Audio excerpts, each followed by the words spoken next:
ಇಲ್ಲ ದೊಡ್ಡಪ್ಪ, ಅವನಿಂದ ಯಾವ ಸುದ್ದಿನೂ ಬಂದಿಲ್ಲ. ಅವನು ಬಂದಿದ್ದಿದ್ರೆ ಅವನನ್ನ ನೋಡಿಕೊಂಡು ನಾವು ಹೊರಟು ಬಿಡ್ತಾ ಇದ್ವಿ. ಯಾಕೆ ಹಠ ಮಾಡ್ತೀರ ದೊಡ್ಡಪ್ಪ?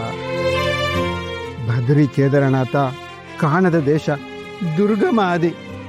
ಅತ್ತೆಗೆ ಈ ವಯಸ್ಸಲ್ಲಿ ನಡೆಯೋ ಶಕ್ತಿನಾದ್ರೂ ಇದೆಯಾ?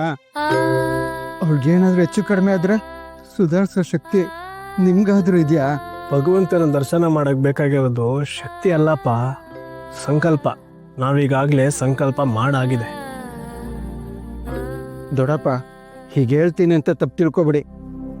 ನಿಮ್ಗೆ ದೇವ್ರ ದರ್ಶನ ಮುಖ್ಯ ಆಗಿಲ್ಲ, ನಮ್ಮಿಂದ ದೂರ ಆಗೋದೇ ಮುಖ್ಯ ಆಗಿದೆ ಅಂತ ನನ್ಗನಿಸ್ತಿದೆ. ನೀವಿಬ್ರು ಏನೋ ಮುಚ್ಚಿಡ್ತಿದ್ದೀರಾ.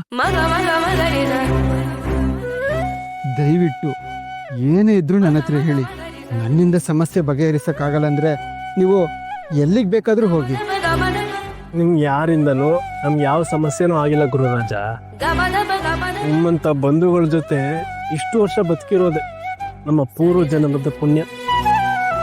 ನಿಮ್ಮ ಮೇಲಿರೋ ದ್ವೇಷಕ್ಕೋ ಕೋಪಕ್ಕೋ ನಾವು ಈ ಯಾತ್ರೆ ಸಂಕಲ್ಪ ಮಾಡಿಲ್ಲ. ನಿಮ್ಗಳ ಮೇಲಿನ ಅತಿಯಾದ ಪ್ರೀತಿ ಕಾಳಜಿಯಿಂದನೇನಪ್ಪ ನಾವು ಹೊರಟಿರೋದು. ಕಾಯಿಲೆಯಿಂದ ನರಳೋನು ಇಹಲೋಕ ತಿಳಿಸಿದಾಗ ಆಗೋ ನೋವಿಗಿಂತ ಆರೋಗ್ಯವಾಗಿರೋನು ದಿಢೀರ್ನೆ ತೀರ್ಕೊಂಡಾಗ ಆಗೋ ನೋವು ಬಹಳ ಕಾಡುತ್ತೆ ಗುರುರಾಜ. ಎರಡು ಸಾವೇ ಆದ್ರೂ ಒಂದು ಬೇಗ ಮರ್ತೋಗುತ್ತೆ, ಇನ್ನೊಂದು ಮರೆಯೋಕ್ಕೆ ಆಗಲ್ಲ. ಕಾಡೋ ನೋವಿಗಿಂತ ಮರೆಯೋ ನೋವೇ ವಾಸಿ. ನೀವೇನು ಹೇಳ್ತಿದ್ದೀರೋ, ಯಾಕೆ ಹೇಳ್ತಿದ್ದೀರೋ ನಂಗೊಂದು ಅರ್ಥ ಆಗ್ತಿಲ್ಲ ದೊಡ್ಡಪ್ಪ. ನೀವು ಒಳಗಡೆ ಏನೋ ಯುದ್ಧ ನಡೀತಿದೆ. ಆ ಯುದ್ಧಕ್ಕೆ ಕಾರಣ ಏನು ಅಂತ ನನಗೂ ಗೊತ್ತಾಗ್ತಿಲ್ಲ, ನೀವು ಹೇಳ್ತಿಲ್ಲ. ಸರಿ ಬಿಡಿ, ಇಷ್ಟ್ರ ಮೇಲೂ ಬಲವಂತ ಮಾಡಿ ಪ್ರಯೋಜನ ಇಲ್ಲ. ಯಾರ್ಯಾರ ಋಣ ಯಾರ್ಯಾರ ಜೊತೆ ಎಷ್ಟೆಷ್ಟಿರುತ್ತೋ ಯಾರಿಗೂ ಗೊತ್ತು. ಪ್ರಯಾಣಕ್ಕೆ ಸಿದ್ಧತೆ ಮಾಡ್ಕೊಳ್ಳಿ. ಹಣಕಾಸಿನ ವ್ಯವಸ್ಥೆ ನಾನು ಮಾಡ್ತೀನಿ. ಆದರೆ ನೀವು ನಮಗೆ ಒಂದು ಮಾತು ಕೊಡಬೇಕು. ಏನು ಹೇಳಪ್ಪ? ನಿಮ್ಮ ಯಾತ್ರೆ ಮುಗಿದ ಕೂಡಲೇ ನೇರವಾಗಿ ನಮ್ಮನೆಗೆ ಬರಬೇಕು. ನಿಮ್ಮಿಬ್ಬರು ಸೇವೆನ ನಾನೇ ಮಾಡಬೇಕು.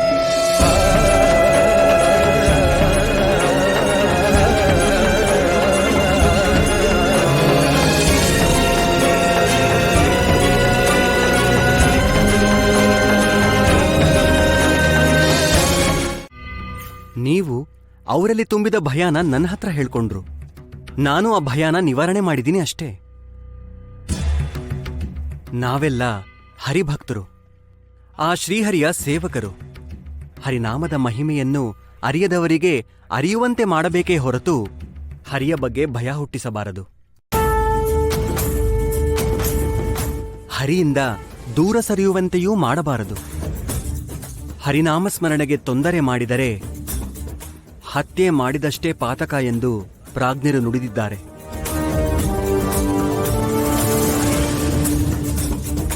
ಇಂತಹ ಅಸಂಗತಗಳು ಮುಂದೆ ನಡೆಯೋದಿಲ್ಲ ಅಂತ ಅನ್ಕೊಂಡಿದ್ದೀನಿ ಆಚಾರ್ಯರೇ.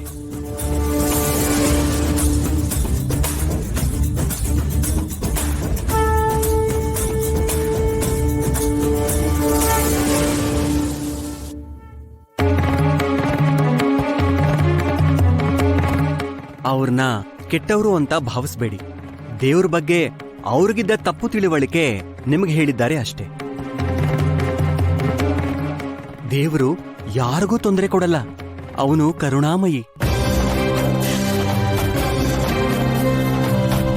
ಆದ್ರೆ ಏನ್ ಮಾಡೋದು? ಹಿತ್ತಲ ಗಿಡ ಮದ್ದಲ್ವಲ್ಲ, ಶಂಕದಿಂದ ಬಂದ್ರೇನೆ ತೀರ್ಥ. ಅದಕ್ಕೆ ಪ್ರಚಂಡನೇ ಬರಬೇಕಾಯ್ತು. ಈ ವೆಂಕಟನಾಥನ ಅಷ್ಟು ಹಗುರವಾಗಿ ನೋಡ್ಬೇಡಿ ಆಚಾರ್ಯರೇ.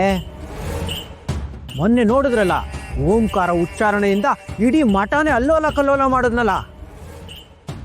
ನಮ್ಮ ಅಂಗವಸ್ತ್ರಗಳು ಆರೋಗ್ಯ ಇದ್ದಿದ್ದೇ ಪುಣ್ಯ. ಹೌದು, ಅದು ಹೇಗೆ ಸಾಧ್ಯವಾಯ್ತು? ನನಗೂ ಇದ್ರ ಬಗ್ಗೆ ಯೋಚಿಸಿ ತಲೆ ಎಲ್ಲ ಕೆಟ್ಟೋಗಿದೆ. ನಾನು ಒಂದ್ಸಲಿ ಮಠದಿಂದ ಹೊರಗಡೆ ಹೋಗಿ ಪ್ರಯತ್ನ ಪಟ್ಟು ನೋಡಿದೆ. ಓಂ ಅಂತ ಕೂಗಿ ಗಂಟ್ಲು ಹರ್ಕೊಂಡಿದ್ದೆ ಬಂತು. ಒಂದು ಹುಲ್ಕಡ್ಡಿಯೂ ಅಲಿಗಾಡ್ಲಿಲ್ಲ. ಅವನು ಚಿಕ್ಕ ವಯಸ್ಸಿಂದನೂ ಹೀಗೆ ಆಚಾರ್ಯರೇ, ಏನಾದ್ರೂ ಒಂದು ವಿಸ್ಮಯ ಮಾಡ್ತಾನೆ ಇರ್ತಾನೆ. ನಾನು ನಿಮ್ಮ ಹಾಗೆ ಅವನ ಥರ ವಿಸ್ಮಯ ಮಾಡೋ ಕಲೆಗಳನ್ನ ಕಲಿಬೇಕು ಅಂತ ಗ್ರಂಥಗಳನ್ನ ತಿರುವಿದು ಆದ್ರೆ ಏನು ಪ್ರಯೋಜನ ಆಗ್ಲಿಲ್ಲ. ಬಹುಶಃ ಅವ್ರ ತಂದೆ ದೊಡ್ಡ ಪಂಡಿತರಲ್ವೇ, ಏನಾದ್ರೂ ಮಂತ್ರತಂತ್ರಗಳನ್ನ ಕಲ್ಸ್ಕೊಟ್ಟಿರ್ಬೋದು. ಇದ್ರೂ ಇರಬಹುದು. ಯಾವುದಕ್ಕೂ ಪ್ರಚಂಡ ದಂಡನಾಚರಣನ್ನ ಎಚ್ಚರಿಕೆಯಿಂದ ಇರೋಕೆ ಹೇಳಬೇಕು. ಮೊನ್ನೆ ಅವನು ಓಂಕಾರಕ್ಕೆ ಮೂರ್ಛೆ ತಪ್ಪಿ ಬಿದ್ನಲ್ಲ, ಹಾಗೇನಾದರೂ ಆದರೆ ನಮ್ಮ ಪ್ರಯತ್ನವೆಲ್ಲ ನೀರಲ್ಲಿ ಹೋಮ ಮಾಡಿದಾಗತ್ತೆ. ಸರಿ ಬಾ, ಅದೇನು ಮಾಡ್ತಾ ಇದ್ದಾನೋ ನೋಡೋಣ. ನಾನು ಗುರುರಾಜಾಚಾರ್ಯ, ತಿಮ್ಮಣ್ಣ ಭಟ್ಟರ ಹಿರಿಯ ಮಗ. ಈಕೆ ನನ್ನ ಶ್ರೀಮತಿ ಕಮಲಾಬಾಯಿ. ನಮಸ್ಕಾರ. ನಿಮ್ಮ ಬಗ್ಗೆ ಶ್ಯಾಮ್ ಭಟ್ರು ಎಲ್ಲ ಹೇಳಿದ್ದಾರೆ. ಅವರು ನಮ್ಮ ಪೂರ್ವಾಪರದ ಬಗ್ಗೆ ಎಲ್ಲವನ್ನೂ ತಿಳಿದವರು, ನಮ್ಮ ಹಿತೈಷಿಗಳು, ಸದಾ ನಮ್ಮ ಹೊಳಿತನ್ನೇ ಬಯಸುವವರು. ತಾವು ಬಂದಿದ್ದು ತುಂಬ ಸಂತೋಷ ಆಯಿತು. ಕುಚೇಲರ ಮನೆಗೆ ಕುಬೇರ ಬಂದಂಗಾಯಿತು. ಅಷ್ಟು ದೊಡ್ಡ ಮಾತೆಲ್ಲ ಯಾಕೆ? ಭಗವಂತನ ದೃಷ್ಟಿಲಿ ಎಲ್ಲರೂ ಮನುಷ್ಯರೇ ಅಲ್ವೇ? ತುಂಬಿದ್ಕೊಳ್ಳ ತುಳ್ಕೊಳ್ಳ ಅಂತ ತಮ್ಮನ್ನ ನೋಡೇ ಹೇಳಿರಬೇಕು. ಬನ್ನಿ ಕೈ ಕಾಲು ತೊಳ್ಕೊಳ್ಳಿ. ಕಮಲಾ,